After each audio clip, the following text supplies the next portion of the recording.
Ravi d'un jeu d'observation assez simple mais avec un peu de stratégie. Condor est fait pour toi. Condor, c'est un jeu qui est fait par BioViva qui m'a envoyé le jeu, merci beaucoup à eux. Et en fait, l'ambiance du jeu, l'idée c'est d'avoir un paysage et de faire le paysage qui rapporte le plus de points possible. Pour qu'il rapporte le plus de points, en général, il faut faire le plus beau paysage possible. Et je vais vous montrer ça tout de suite. Alors Condor, c'est un jeu de 15 à 20 minutes pour 2 à 4 joueurs et pour 8 ans et plus. Donc c'est vraiment un jeu où on peut jouer avec les enfants pour se faire plaisir et ça marche très bien. Ce qu'on va faire, c'est qu'on va distribuer 8 cartes à chaque joueur, qui va mettre face cachée devant lui. Une fois que chaque joueur a ses 8 cartes, on va faire une rivière avec 3 cartes face visibles. Et le reste, donc la pioche qu'on va poser ici. Donc là, le but du jeu est simple. À mon tour, j'ai plusieurs options. Soit je prends par exemple ce temple m'intéresse, parce que vous voyez, il y a des temples. En fait, pour marquer les points, on a des arbres, des rivières, des temples, des condors et des montagnes. Et en fait, le but, c'est d'essayer d'en avoir le plus possible.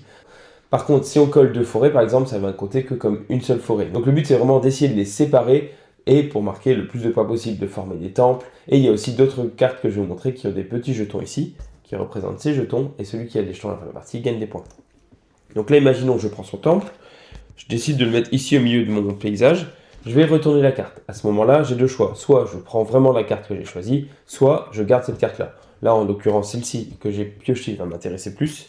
Je vais la placer ici, et la carte que j'ai défaussée, je vais la mettre dans la rivière. Les joueurs vont ainsi continuer et former leur paysage. Vous voyez, c'est assez simple.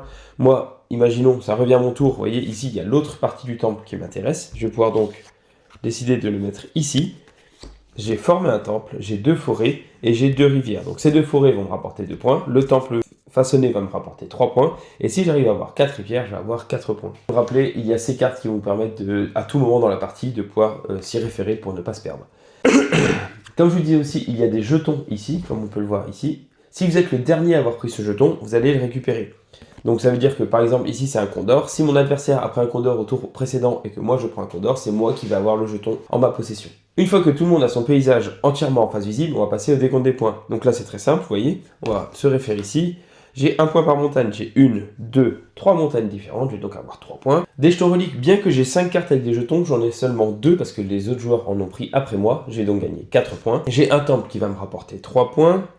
J'ai 1, 2, 3, 4, 5, 6 forêts, je vais donc avoir 12 points. Si je suis majoritaire en condor, ici j'en ai que 2, donc ce n'est pas moi, j'aurais gagné 5 points. Et enfin, j'ai bien 4 rivières, au moins 4 rivières, j'ai donc 4 points. On va additionner nos points, et celui qui a le plus de points à la partie a gagné.